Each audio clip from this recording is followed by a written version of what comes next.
Welcome everybody, and thank you for joining us today. This week actually marks a special week for IHM, as we are going to be shining a spotlight on the Middle East, and this webinar is actually the first in a series of 4.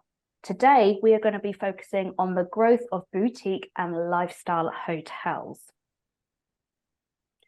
My name is Eloise Hanson, and I'm the editor of hospitality at Boutique Hotel News, and we are a global B2B multimedia platform covering the boutique, lifestyle and luxury hotel industry. Now, today's webinar is kindly sponsored by Rove Hotels, and we'll be hearing from Paul very shortly. But to introduce the company, we have a short video to play for you today.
Further details about Rove Hotels have been popped into the chat if you would like to learn more.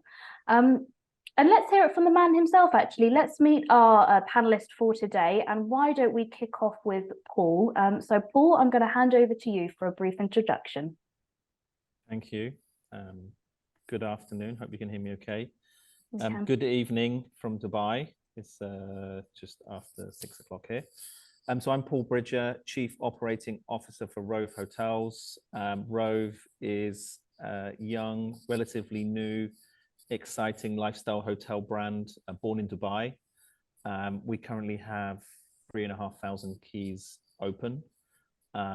We were originally kind of born to address a growing need for kind of more affordable but quality accommodation in the UAE. We think we've probably address that, and thanks to the success we've had of the brand, we're now looking to grow the brand further afield, particularly in the GCC region, but into other new markets as well. Thank you, Paul. And Oscar, I am going to come to you next, please. Hi everyone. So greetings from Barcelona, actually. So it's around 3 p.m. here. So I guess by way of introduction, I run a real estate investment firm focusing exclusively on operational beds. We started out in Europe, but more recently we shifted our focus on a more global basis. We find the Middle East to be one of the more exciting markets from an occupational kind of driver point of view, and we're keen to expand the presence in the region. Currently, we have around just about 1,000 keys in various locations across the globe, and we focus dominantly on kind of the lifestyle and the luxury end of the market. Brilliant. Thank you, Oscar. And Catherine, over to you, please. Good afternoon, good evening, good morning, depending on where you are in the world. I'm in the UK. We are an hour behind Europe because we've just gone into British winter time, so it's 2 o'clock here.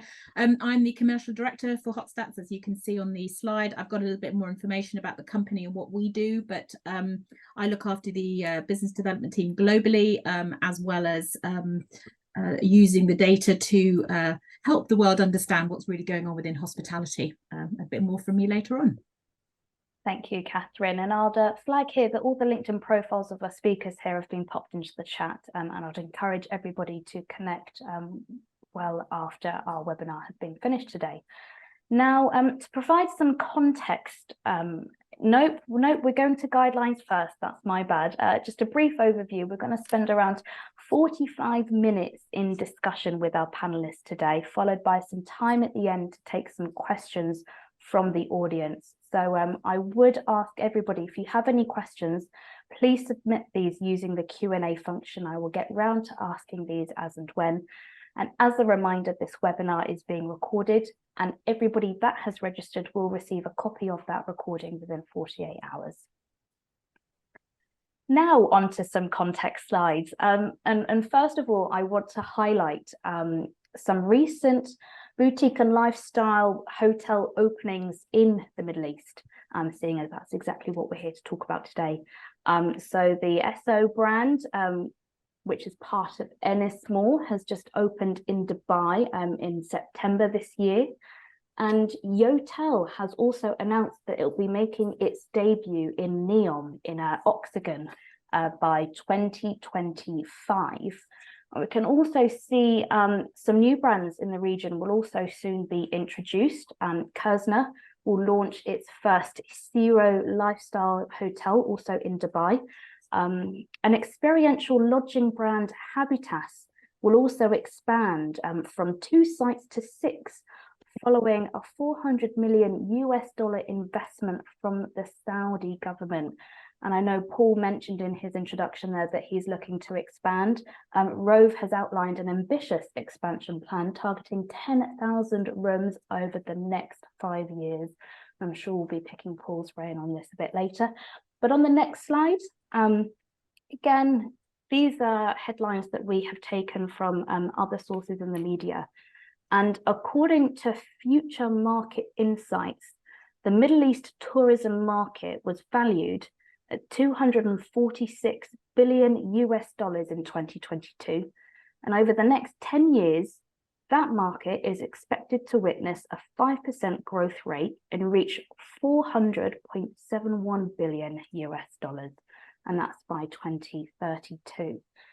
And compare this with insights from Lodging Econometrics, which recently revealed that in Q2 of this year, the hotel construction pipeline in the Middle East was at its all-time highest.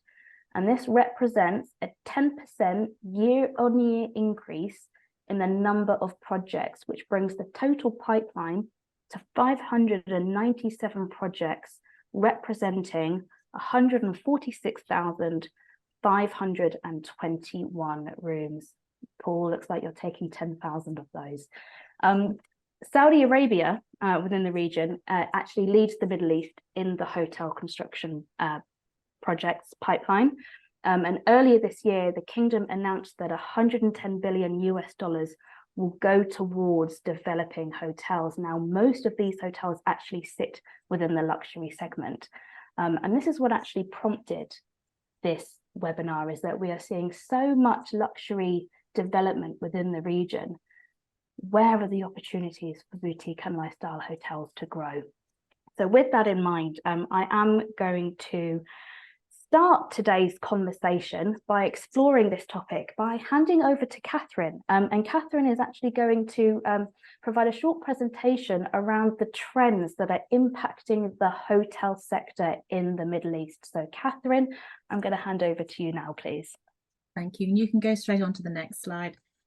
So good afternoon, as I said. I'd like to start with this kind of video image, as it's we start with, there's a reminder of the importance of having actual real-time information that gets us under the covers of what we think we all know, or at least suspect, around where we sit within our market, and the detail around what our competitors are up to. Working with Hotstats data has really made me understand, perhaps even more than I did when I was working with Hilton 8 to 10 years ago, how important real-time data is, and not just any data. There is an awful lot of it, and it can all be a bit overwhelming, and sometimes it's hard to know what's important and what's just noise that distracts. Next slide, please. So a very little about where Hotstats is now to give some backdrop to the data that I'm about to share.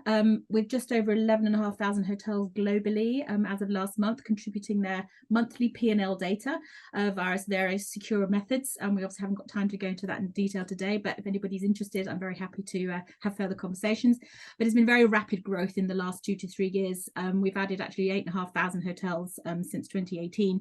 And that, of course, enables a more varied and relevant hotel comp set choice for our hotel partners, which means that the data that we can offer the contributing hotels is, of course, a much more fulsome. And then, of course, there's the whole of the rest of the hospitality industry, governments, asset investment organizations who buy that data for feasibility studies and to understand what's going on in a particular market. Next slide, please. So looking at some real-time data, I'm sorry, that should have been a movement, a supposition of the first one and the second one. But we've tried to compare the fortunes of all luxury versus the boutique end of the market. And I pulled some numbers around these sets. Should explain that boutique for Hotstats is typically less than 100 rooms, stylish, chic, city centre or metro, trendy, definitely offering something unique, particularly in terms of service. And looking at the platform year to date, we can see a RevPAR premium of around $15 between the U and the comp. So the U is the luxury boutique and the comps is the full luxury sector for the Middle East.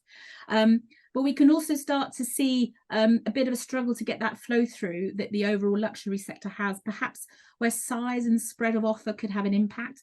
And looking at the rooms detail, there are also some occupancy challenges. And then when we compare that to last year, there are some signs that perhaps that ADR push has been a little bit too steep and it's starting to impact the occupancy levels. That obviously has operational impact as well. Moving on to the next slide, in a little bit more detail on this slide, we can see we picked out some of the sales and marketing elements. Remember that the U is the luxury boutique and the comp is the all luxury Middle East, and we can start to see why the flow through and that GOP conversion is perhaps not happening in quite the same way as it is versus the wider luxury market. Boutique sector perhaps facing some higher challenges with cost areas, especially around labour, loyalty costs, and some of those operating supplies. If we look at the GOP per available room, so that's profitability per available room over these, that's next slide please, over the 12-month moving average by wider region and for the hotels as a whole, recovery on the hotel on the return is looking very healthy. There are various reasons for this, which we as Hotstats have been talking about a lot over the last year. Deep repositioning in terms of staffing, hoteliers doing a lot more with less people, for example, and the zero-based budgeting from which a lot was definitely learned in terms of enforced cost control during the pandemic period, should stand the industry in very good stead as we move forward into 2024. Next slide, please. In the UAE in particular, all asset classes except perhaps luxury, seeing not a surge and certainly a good holding maintenance of the position in line with what's going on elsewhere in the wider Middle East region. And here again, I am thinking in terms of the development of the kingdom, which I was really recently lucky enough to visit. In particular, it's so far so good, but it's definitely not any time for complacency. There is a huge amount going on, as we all know, in the kingdom. We've just seen from some of those numbers, and I'm coming back from Riyadh, the development in Diriyah Gate with the line, first hotels opening Diriyah Gate next year in 2024. So huge amount happening, and the opportunity for that to start sucking away at some of that UAE business is definitely a potential. Next slide, please. So talking about some of the trends that we're seeing, where we might be seeing some emerging issues which we thought were worth highlighting. We've been doing some specific work with interested parties on the perceived decline in F&B since the return to travel that hoteliers have been experiencing, and came to us to ask for some advice and some kind of in-depth analysis to try and establish where that loss of traction might be coming from, and therefore how to help with those strategic decisions. We do see a possible evolution of F&B, looking at the revenue mix and the splits between now and before the pandemic. The F&B decline is clear to see. Conference and banqueting or meetings mix would be an easy finger to point at, along with some of that occupancy decline, of course, which has an impact on how many people are having breakfast, etc. But if we look at the next slide, please. and picking on outlet revenue here as an example, looking deeper into where this might be coming from in the UAE as one example. We're looking here at spend per occupied room indexed to the ADR, the average daily rate. So if you were buying a room for $100, how much of extra revenue were you then spending within the property on your food and beverage or your restaurant, dining, etc.? And if we pick Abu Dhabi as the example, there was at 50.6% for Abu Dhabi and now sits at 42.2%. And Dubai and the wider UAE all showing the same kind of trajectory. And looking at outlet revenue, there is nearly a 10 percentage point decline per occupied room on a 12-month rolling basis, and there's definitely something to consider. And then the last slide, just to help set this scene, another way of looking at this in comparison, because there's a slight difference between the whole of the market and the luxury segment. And it does really underline the story versus the other departments, where there continue to be some more buoyant areas of guest spend, as we know, particularly in these spa and leisure areas. A clear trend that perhaps shouldn't be ignored. We do now, of course, also have the whole world as our traveling oyster, and competition for the traveling dollars, pounds or euros is getting tougher, particularly in regions where the economic struggles and the headwinds are definitely very visible. Within F&B, and anecdotally, the last two hotels I stayed in, one in Abu Dhabi and one in Dubai, mentioning no names, of course, but on arrival, it was being explained to me what the F&B opportunities were, and both of the concierges suggested if I wasn't happy with those, I could always go to Deliveroo and Uber. So if we're perhaps highlighting that at arrival, there's perhaps something to think about there. I could also go into the appeal or not of the sort of cavernous all-you-can-eat dining halls with their necessarily high and fixed price points.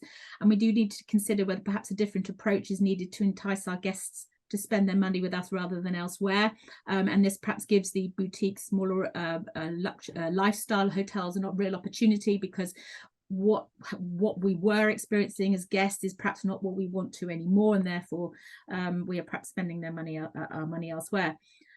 I think that's enough for me to be going on with. So at this point, I will hand back to Eloise. Thank you very much.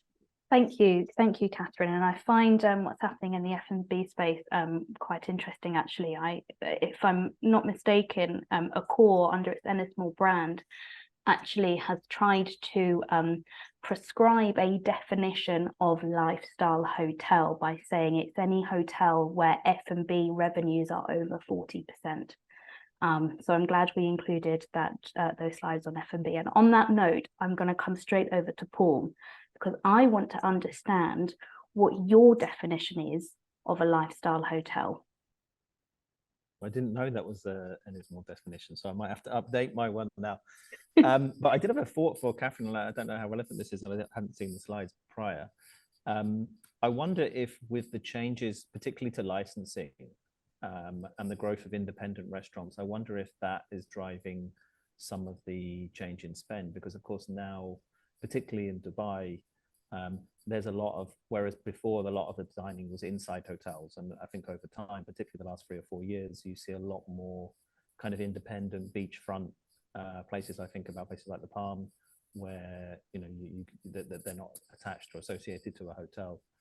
So I wonder if it's not a reduction in spend, it's maybe a change of spend from hotels into independent outlets. I don't know what you thought about that, or if it's all come to delivery. Oh, sorry, are you asking me? Well, I was wondering if that was it's part of that. Yes, as part of that project. I mean, that was just one of the slides, or two of the slides from that set of about 15, 20 slides. Part of it was looking at which areas. So the Palm definitely is doing better in terms of region than the Old Town, and the C&B, there's always that feeling that it's something to do with conference and banqueting, but actually it is to do with the outlets. And there are also a lot of hoteliers who are just giving over their space to specialist restaurants, because there's this perception that their brands are stronger within the F&B area.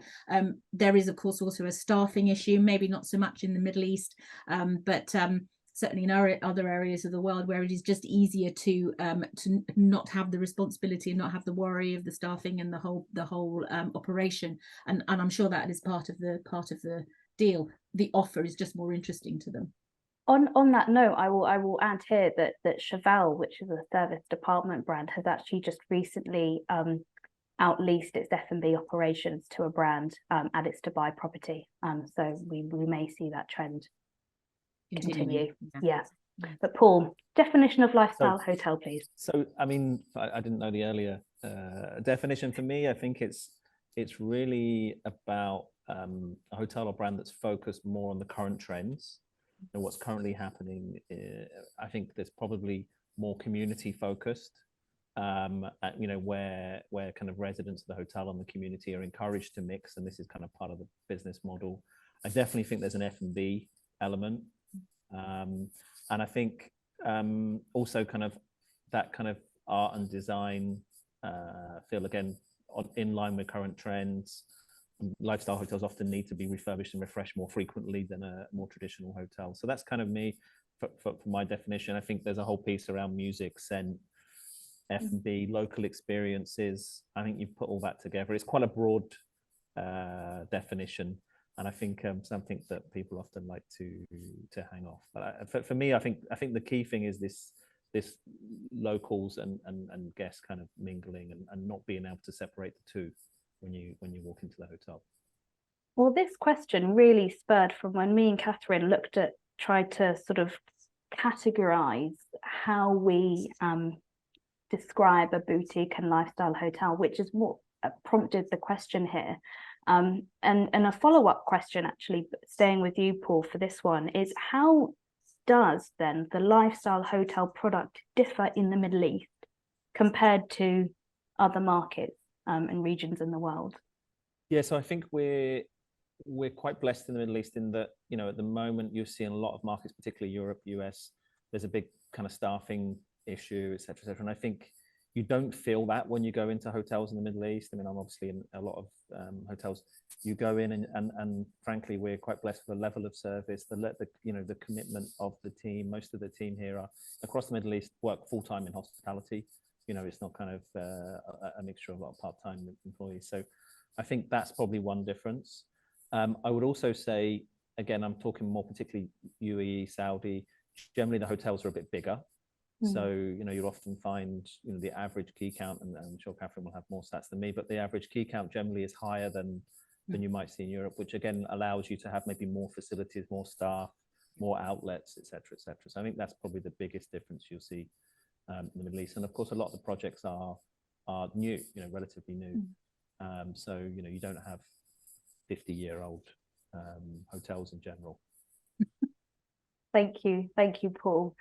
Oscar, I would like to learn from yourself how shifting global markets are leading to generational changes in how we live and consume. We've seen how maybe spending habits are changing slightly. We can see how the hotel product is maybe starting to evolve. But Oscar, and from your point of view, what changes are we seeing in how we live and consume? So I think from our point of view and the way we invest, there's been a much stronger focus recently on what I think is personalized experiences.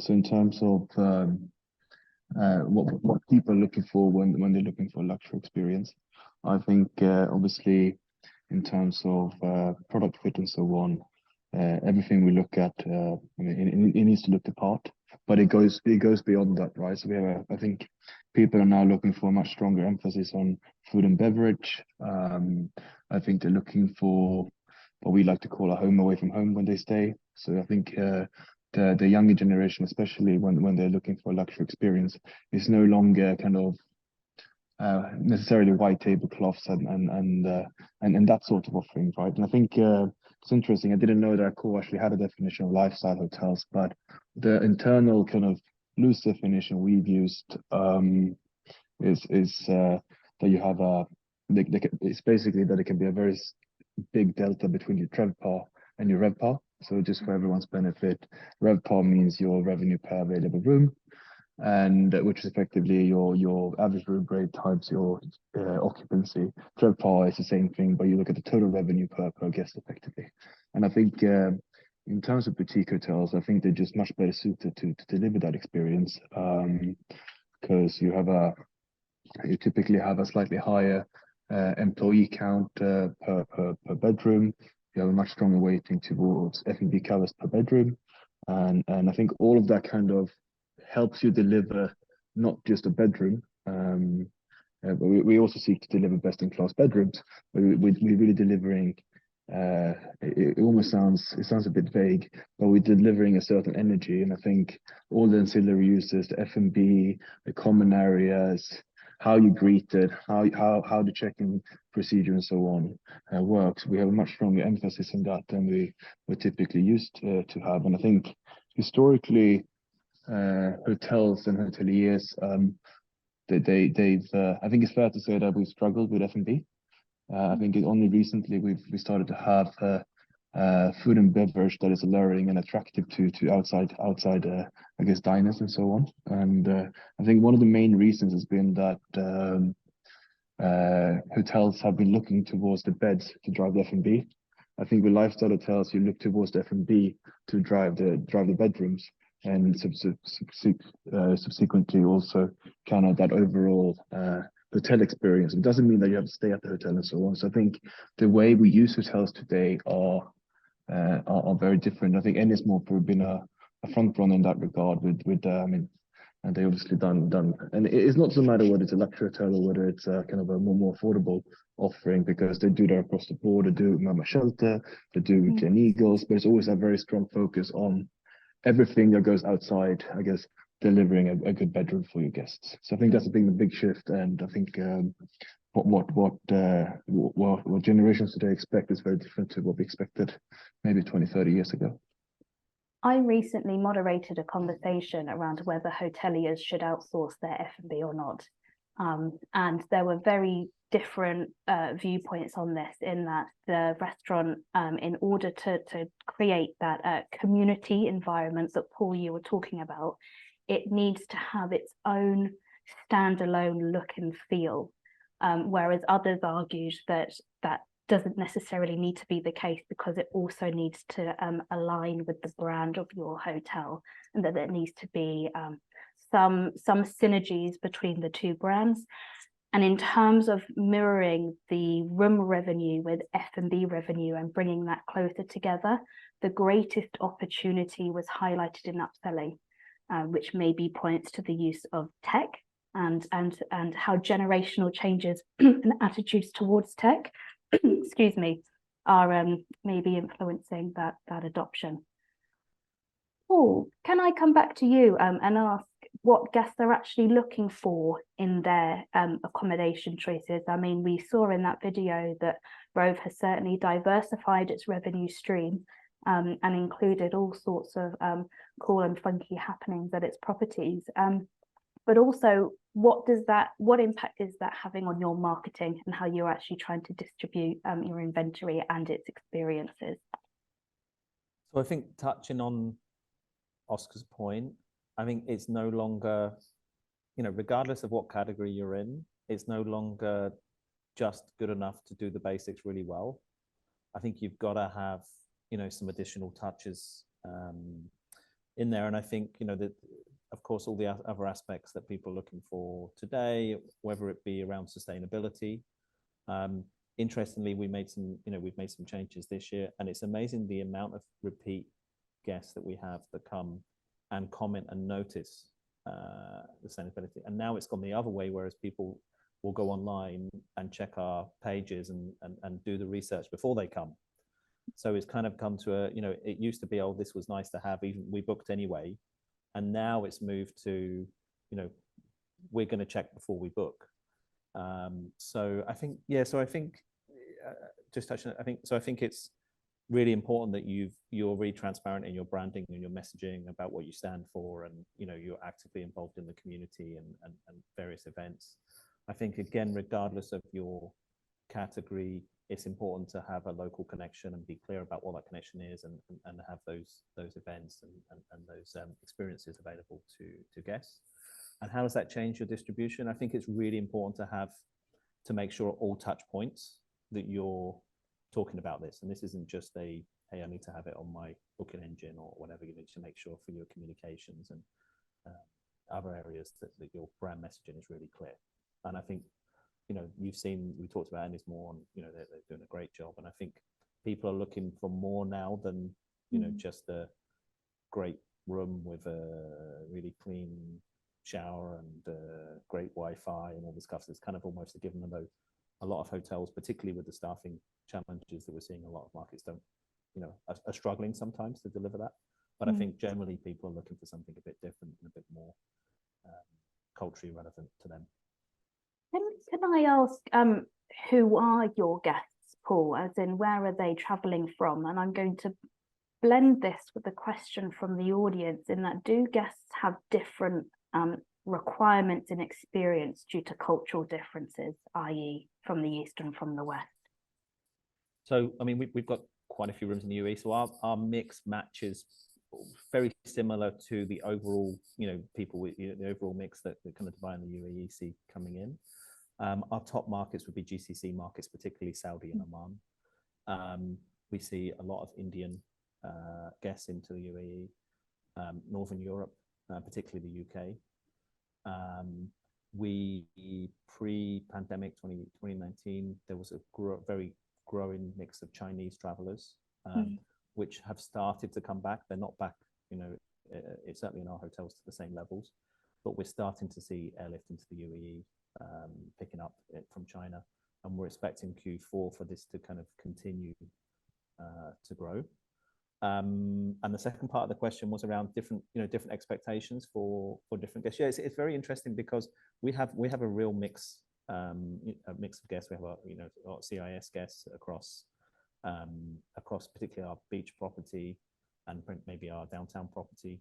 And we have a lot of Saudi guests, particularly when we're near, a lot of Saudi guests come to us because they want to go shopping into, Dubai is famous for some of the shopping. So, yeah, their requirements can be different. And the main way we try to address that is through our team. And we have such a diverse team that, we make sure we have language covered, but also cultural elements covered. And that's the kind of main way we try to address that. Thank you, Paul. I'm going to bring Catherine in here because we've tried to sort of unpick and dissect what a lifestyle hotel might look like. And Paul's sort of mentioned in his answers there that irrelevant of kind of what category a hotel fits in, this is maybe what you should be aiming for. And I'm curious, Catherine, whether you're seeing user demand for insights across the different hotel segments at Hotstats and how users are actually viewing that data. Yes, I mean, I think I said at the beginning, we've grown. If you compare to prior to the pandemic, where we had sort of around 3,500 hotels to the 11,500 we've got now, and the growth in the Middle East and UAE in particular, but now also following on with the Kingdom is dramatic. There is a definite correlation of coming through that pandemic and needing to know exactly what you had left on your bottom line, of understanding exactly how you could control those costs, and being able to see it visibly and then do something about it. I mean, we've come from in our industry, which I've been in for since I was 18, from a growth of revenue management, revenue per available room. Our whole revenue team structure has grown up out of looking at our rooms revenue and really understanding what's driving our business, what the right kind of business is on the right day of the week, your length of stay, all of those good things. But there is so much more to it than that, because actually what it's about is whether we're making any money or not. And in our industry, we have been a little bit slow to get to grips with looking at that full picture, which is not something you'd see in any other industry. The kind of the biggest boys, so the IHG Middle East, in fact, have changed their key metric this year from RGI, so revenue per room generated, to PGI, profit. And Hilton have given all of their RMCC revenue management team full access to full Hotstats data. So there is a massive shift.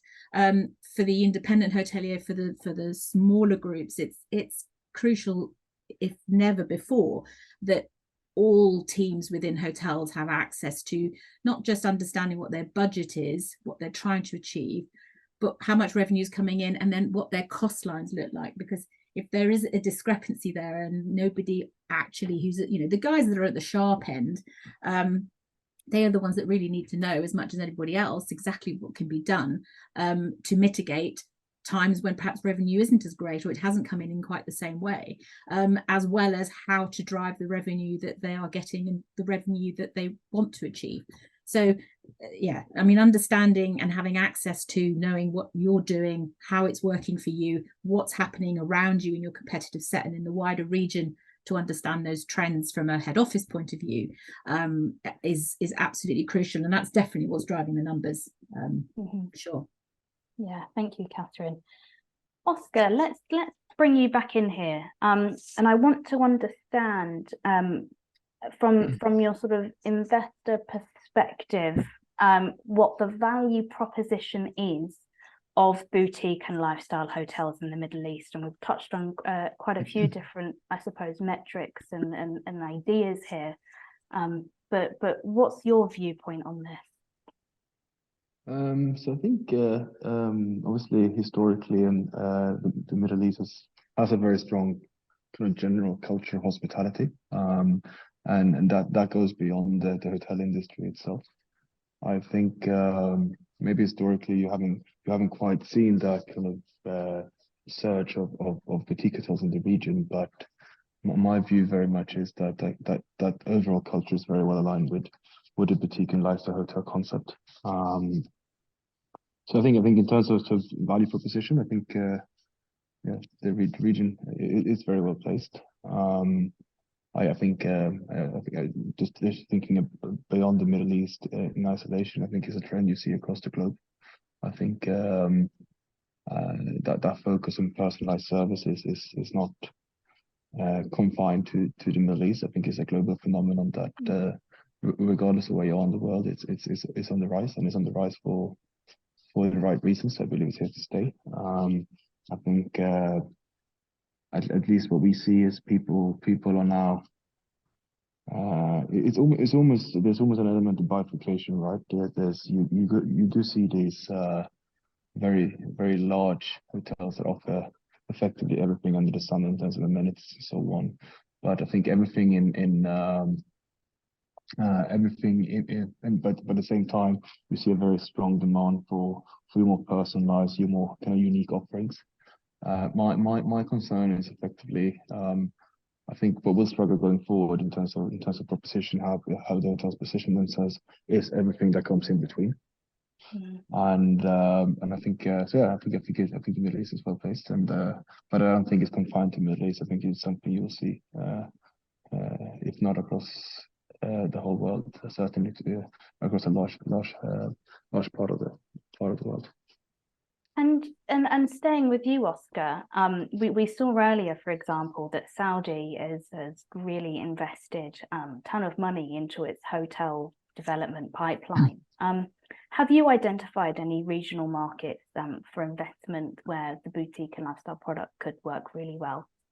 I think Saudi Arabia, maybe Jeddah in particular, is an interesting one. I think something that's probably worth mentioning here as well is that what you're starting to see from an investment point of view is that a much larger share of the capital in the region stays in the region. So you have the sovereigns actively working on their own kind of hospitality champion concepts and so on. So I think there's now a much more kind of inwards looking focus across the people that sit on, I guess, capital that can transform the local industry. I think so Jeddah is an obvious one. I think you see if you look towards Qatar and Doha, I think in long term, maybe now is a little bit difficult because of this slight oversupply, especially in Doha. But I think long term, the investment they made, I think that's the case for all big infrastructure projects in the long term. I believe that it would be fundamentally a very good thing for Qatar. I think Dubai is obviously probably the most obvious one. I think Dubai is a bit more bifurcated. So I think there are different products work well in different locations in Dubai, which I guess is true for any location. But I think the market is very interesting, but it's probably need to think of Dubai more in terms of kind of micro markets within the main market. But yeah, otherwise, I mean, I think Jeddah and Saudi in general is probably the most exciting one right now, given the sheer amount of investment that goes into into that country. And if you look at Dubai, if you look at Saudi overall, it's not just a domestic focus. You really start to get the attention of, you have global hospitality brands moving in. So it's really changing, and it's quite exciting to follow. Thank you, Oscar. I can see that we've got quite a few questions coming in, so I will glance over those in just a moment. But I think it would be worthwhile to lightly touch on sort of geopolitical factors within the world at the moment. And I'll come to Paul first and ask whether you've seen any sort of changes in travel demand into the UAE and wider Middle East this year. Yeah, so I'll start by saying that, I mean, we went briefly touched on the numbers earlier. I mean, we're on track to have our best year ever. And I think a lot of our hotel groups are in a similar situation, certainly in the UAE, and I think wider region. I think this is supported by large events as well. You know, the recent GITEX event in Dubai had the record amount of visitors ever. COP28 is being hosted early in December at the old expo site, and all the hotels are seeing huge demand. So I think you know, these kind of things are really helping, and I think it's bringing in new visitors that maybe haven't been, or you know, and I think that has a knock-on effect. And I think the last kind of couple of years we've seen a big increase in demand from CIS markets because of the situation there. We've seen, as I mentioned earlier, China has yet to, you know, certainly in our hotels has yet to fully come back, but we are seeing growing numbers. So that will be interesting. And then for the future, I think, you know, I was asked this morning, and I'm generally asked about once a week about oversupply, and particularly in Dubai and the UAE. And I think we've been asked the same question for about 10 years now. And the Middle East was probably the best performing market, I think, this year worldwide. So I think I'm really, you know, personally not that concerned about oversupply. Of course, there's going to be ups and downs as there are in any market. And I agree that I think that these markets are a great place for new products, different products, you know, and I think you have to be top of your game to be in some of these markets. Otherwise, you're not going to perform well because the competition is strong. So I'm bullish about the future. We're certainly forecasting good growth for 2024 as well. And you know, the reason why we're looking to expand our brand is because we think this region really is on fire and doing well. Again, particularly the markets we spoke about, the UAE, Ras Al Khaimah's, we haven't touched on it, but Ras Al Khaimah is going to have the first gaming resort in the UAE, which, you know, is only an hour's drive from Dubai. We have a hotel going probably 500 meters from the gaming resort, which we signed prior to the resort. So we're kind of pretty happy about that. So there's lots of things happening, and you know, these markets do reinvent themselves as well and appeal to different travelers and different situations. So they're pretty dynamic. And the other big thing that's happening, which kind of overflows into hospitality, is the luxury real estate market, well, the real estate market in general, but also the luxury real estate market, which is absolutely flying as well. So that has a knock-on effect into bringing, you know, different people, and you know, there's a big movement of, you know, high net worth individuals into this region, and you know, you're seeing that particularly in the real estate market, and in future developments. As you know, Oscar mentioned, there's a lot of the vast majority of the future pipeline is in the luxury and ultra luxury markets. So you know, from our perspective, we're happy about that, because that means there's lots of potential for us to go over and, you know, to go after. And if there is a up and down in the future, it's probably going to be at that kind of category. So I hope I covered your question. Thanks. And then some. Thanks, Paul. Oscar, go on, Catherine. No, I was just going to say, if you look at Diriyah Gate, just as an example, where they're building from scratch, there's 54 hotels brands contracted there. First one to open next year, the Rosewood and the Four Seasons, which will open the first tranche, and then all the way across there will be a Moxie, I'm told, having seen the plan. But it is very much at that top end, and you know, when you look at the profitability numbers for ultra luxury year to date for the UAE at 47.6%, and the Kingdom absolutely is aiming at that. So yeah, I think it's an incredibly exciting proposition to see the spread of what's coming. Alula, we also, we could mention what's being built out in the mountains there is stunning. Thanks, Catherine. Oscar, can I come to you to touch on the sort of geopolitical factors and whether any risks that are affecting your investment strategy or investment strategies that you're privy to? At the moment, I mean, obviously, we keep monitoring what's going on in the world. I think real estate is effectively a function of macroeconomic health wherever you invest.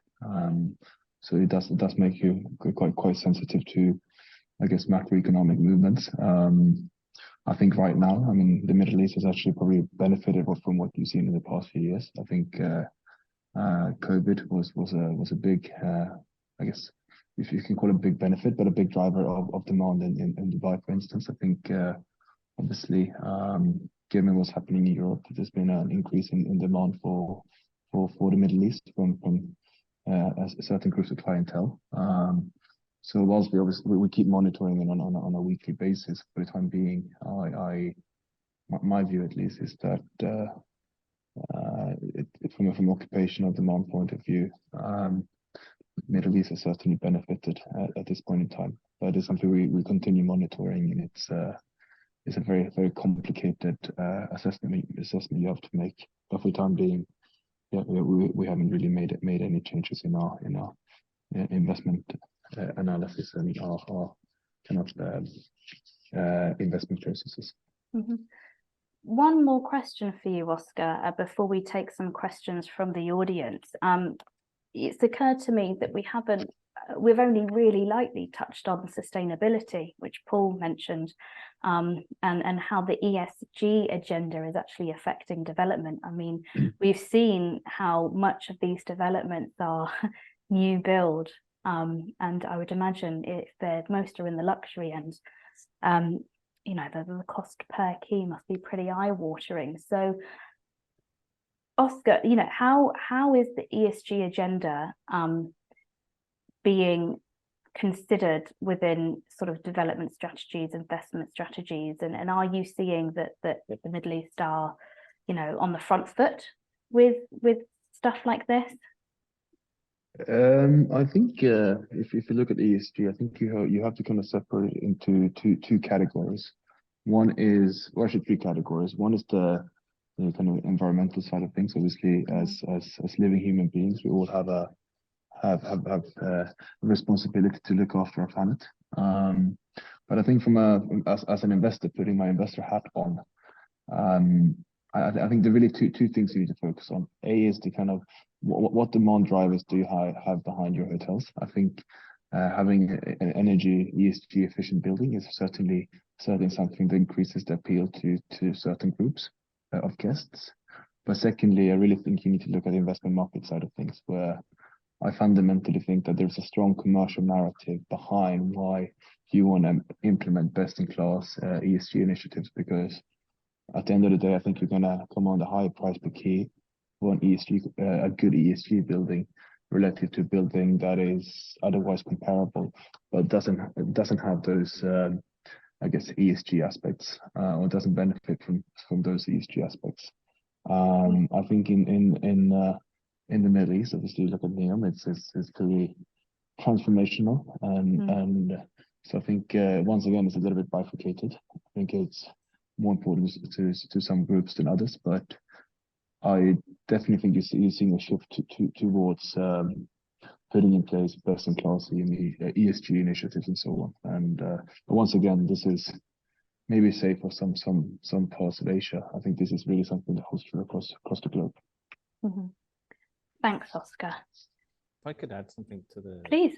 Obviously, obviously we're quite heavily in touch with various government entities where we're either developing hotels or managing hotels, and the Middle East, these markets move fast.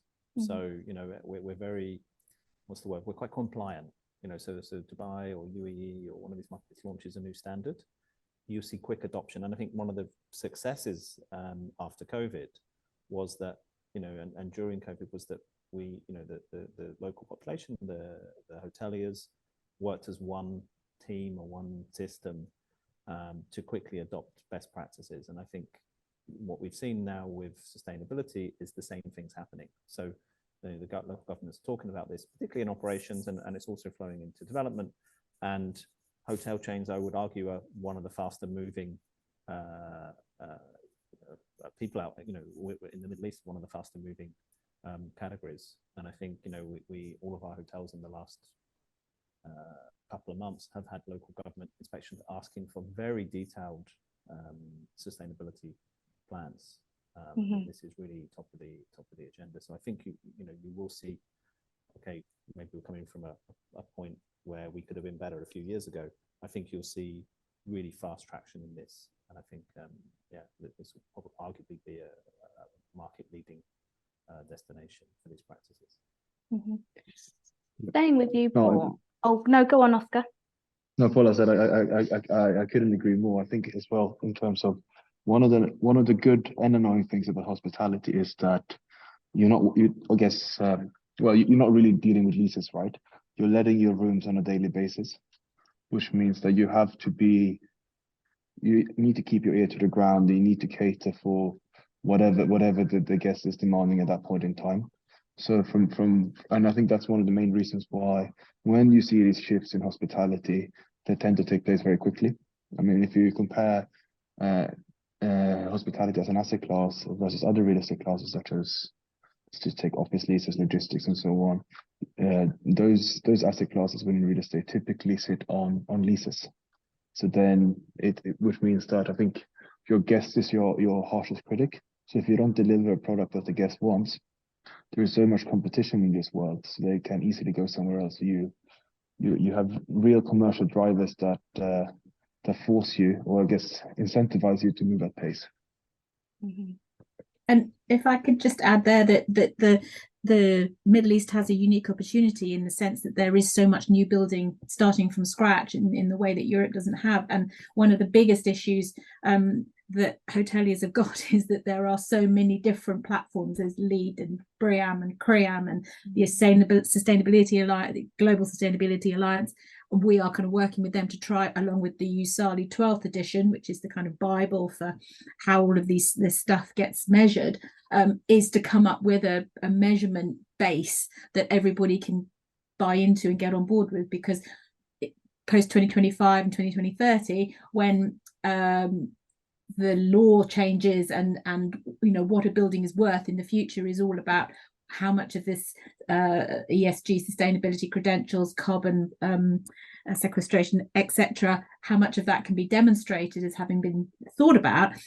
That is an area where the UAE at the start in many cases, and the kingdom and the Middle East as a whole, has a real opportunity, because that is very important to customers, but also legally it is going to become vital. There's some serious consolidation that needs to happen to make it easier for hoteliers and the owners of these kinds of buildings. Thanks, Catherine. We are 5 minutes from the end of this webinar, and I can see a handful of questions here. So I'm going to try and get through as many as I can, starting from the top here. Alex Barter, thank you. What technology are you seeing being adopted to offer a more personalised guest experience? Maybe I could rehash this and say, Paul, what technology are you adopting to ensure that you're... I thought that was coming my way. If I'm honest, I think this is something that generally, again, I'm talking from my perception industry-wide, this is something that really hospitality and hotels could do a lot better at, including us, and it's certainly an area of focus for us. And I know, I had an interesting talk a couple of weeks ago from the guys in NEOM who are developing a kind of before you board the plane to arrive in to leave your room, the whole experience will be personalized and tracked, and there's a whole system sits behind it. So answering your question, I think one of the things that will help us is everything moving to the cloud, which allows us much better visibility across our hotels. We're pretty good hotel by hotel in terms of we have data and we use data. What we're not particularly good at in our brand is across different hotels, and I think this is something that we're really focused on moving forward. And I haven't seen anyone that's amazing at it yet either, by the way. I haven't seen anyone, certainly in the kind of mainstream, let's say, that's really good at this. Okay. And staying with you, Paul, how are you generating F&B revenue at your properties? And then the follow-up question, I might swing over to Catherine, whether you have any insights on the times of on the income of F&B revenue across the Middle East. So, Paul, how are you generating that revenue? So we, a couple of answers. So, one of the things that works quite well in our hotels is the whole co-working piece, where we, really encourage whether people are on extended kind of workations or whether people are local residents. We have a lot of people come to our hotels and use them as office spaces. Of course, we have meeting spaces, etc., which really encourages that community, and that will then drive F&B revenue naturally. And then I think just having an offering that is marketed and appeals to the local community, I think is really key. Thank you. Catherine, do you benchmark F&B against other sort of amenities within, like, I know you mentioned spa in your graph, but we're seeing the addition of co-working units. I know, for example, Rove, you have podcast studios. There's all these new added amenities now being included. What do you, I suppose, track against? And do you have any insight, Catherine, in terms of the percentage of income that hoteliers could generate from nailing their F&B concept? Well, I mean, we track food, beverage, obviously, split out by outlet. We track C&B, conference and banqueting, against 8 or 10 different metrics, including per square meter. Per square meter is obviously a really interesting one. What we collect within versus golf and spa, etc., those kinds of things. I mean, that's all available within the platform. It's what hotels are contributing to us through their P&L is the data that we have. So and the USALI, the Uniform System of Accounts for the Lodging Industry, to give it its full non-acronym, is very prescriptive about exactly which line goes into which line of data. So if a hotel has a co-working space, the F&B within that would sit within a bar or a restaurant revenue wise. Thank you. I've got time for one more, and I think it would probably be worthwhile trying to quantify. So this is going back to the beginning of our conversation of what a boutique and lifestyle hotel is. What would be the size of a boutique and lifestyle hotel in terms of the numbers of room? And Catherine, why don't I stay with you for this one? So I mean, 100 rooms and below is the kind of, if you go into Google and you ask the question, that's where we started, wasn't it? To try and, because what is a boutique hotel to one person is a 25-bedroom privately owned hotel in the countryside, with a lovely bar, a restaurant that has white tablecloths and heavy silver cutlery. To another person, it is it is a very funky trend on with the nightclub type atmosphere and digital walls where you can change the feel of it depending on the time of day. So it is a very broad term, but in terms of numbers of rooms, it's 100 rooms or less. But you can make it whatever you want really in that parameter. Just out of curiosity, I'd be interested to hear Paul and Oscar's views on this as well, because I know, Paul, you mentioned that the product is typically a little bigger in the Middle East compared to maybe other regions. So is 100 rooms the sweet spot? Boutique hotels, I don't know. I would say so. I think sounds, again, it depends on the person, right? I think probably more the person or the experience. I mean, you can have plenty of 50-room hotels that are, very traditional hotels, let's say, without naming any brands. And Oscar, what are your thoughts on this? I know that you've just signed with Bain a property in London that will sit within the luxury boutique category segment. Do you agree that around 100 rooms is Yeah, I think someone used for that hotel. I think someone used the term super boutique, which is apparently between 1,500 rooms. So I guess yeah, anything below 100 rooms will fall under that category. I think the closer you get to 100, I mean, you're starting to get to Yeah. I mean, not big hotels, but it's certainly not small anymore. well Yeah, I maybe was that actually quite surprised it was that many when I did that research, that was the understanding, but I would have said it was smaller than that. But just for context, Pride of Britain Hotels, which is it was a UK collection here, they quantify boutique hotels as 50 rooms and under. So I think there are various definitions of what that means, and maybe you might see me in a webinar in the future on super boutique properties, and maybe we can try and unpick and dissect that one too. But no, we have ever so slightly overrun today. For all those that did submit their questions, but we didn't quite get round to asking them, all the LinkedIn profiles of our panelists have been popped into the chat. Please follow up, connect, and ask your questions directly. Is the best thing that I can suggest at this stage. But we do have a couple of slides to wrap up today before we close off. And I'll flag here as well that this webinar is going to stay open for an extra 2 minutes at the end for all our attendees to follow up on all those links into the chat. So yeah, you will have time, rest assured.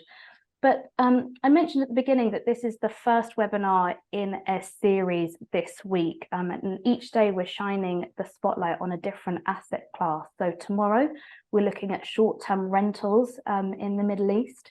On Wednesday we're looking at alternative real estate, and on Thursday we are looking at serviced apartments. So if any of you are interested in learning more about these different asset classes, all the links to register will be popped into the chat. It will be absolutely fantastic to see you all there too. And if you're interested in working with us across our digital events, but also in person, please do get in contact with my colleagues, Rav or Piers. Their details are up on your screens now.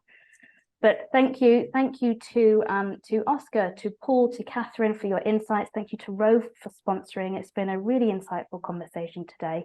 I do hope that you've learned a lot. I certainly have. And I look forward to seeing you all once again very soon when the normal BHN webinars kickstart again from next week. Thank you all. Enjoy the rest of your day, and I'll see you very soon.